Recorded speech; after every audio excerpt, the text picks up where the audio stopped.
প্রকৃতি ও প্রত্যয় নির্ণয় করুন। কাঠুরে, কাঠ যোগ উড়িয়া। মাননীয়, মান যোগ অনীয়। 2 নাম্বার, শুদ্ধ রূপ লিখুন। শারীরিক, শারীরিক বানান হবে ষয়াকার রয় দীর্ঘি রয় ঋষি ক, শারীরিক। এরপরে সান্ত্বনা, সান্ত্বনা বানানে ষয়াকার নয় তয় ব দন্ত নয় আকার, সান্ত্বনা হয়। এরপরে কাজী নজরুল ইসলামের অগ্নিবীণা কাব্যের প্রথম কবিতা কোনটি? উত্তর হবে প্রলয় উল্লাস। সন্ধি বিচ্ছেদ করুন। পিপাসার্ত, পিপাসা যোগ ঋত। আকৃষ্ট, আকৃষ্ট যোগ ত, আকৃষ্ট। বাংলা ভাষায় চলিত রীতির ব্যবহার কার অবদান বেশি? উত্তর হবে প্রমোদ চৌধুরী। এক কথায় প্রকাশ করুন। যে বিষয়ে কোনো বিতর্ক নেই। অবিসংবাদী। যা নিন্দার যোগ্য নয়, অনিন্দ। ব্যাসবাক্য সহ সমাস নির্ণয় করুন। পথভ্রষ্ট,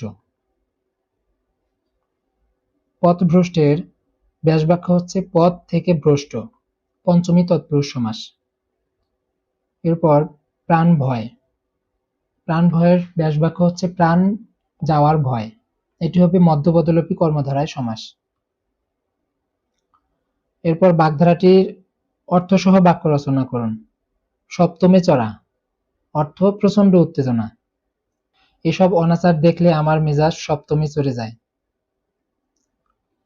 এরপর মন না মতি, অর্থ অস্থির মানব মন। জীবনে কিছু করতে হলে তোমার মন না মতি ভাব পরিহার করতে হবে। বিভক্তি সহ কারক নির্ণয় করুন। কলমের খোঁচা দিও না, এটি হবে করণে ষষ্ঠী। কুকর্মে বিরত হও, অপাদানে সপ্তমী। এরপরে অনুরাগ কাব্যগ্রন্থটি কার লেখা? উত্তর হবে বন্দে আলী মিয়া। বিপরীত শব্দ লিখুন। ঈশান নৈরত, বাউন্ডুলে সংসারী। সুশিক্ষিত লোক মানে স্বশিক্ষিত, কোন লেখকের কোন প্রবন্ধের উক্তি? এটি হবে প্রমোদ চৌধুরীর বই পড়া গ্রন্থের উক্তি। বাংলা সাহিত্যের অন্যতম পত্রিকা কল্লোল কত সালে প্রকাশিত হয়? উত্তর হবে 1923 সালে। মা যে জননী কান্দে রচয়িতার নাম কি? উত্তর হবে জসীমউদ্দীন। এরপর বিদ্যাপতি কে ছিলেন?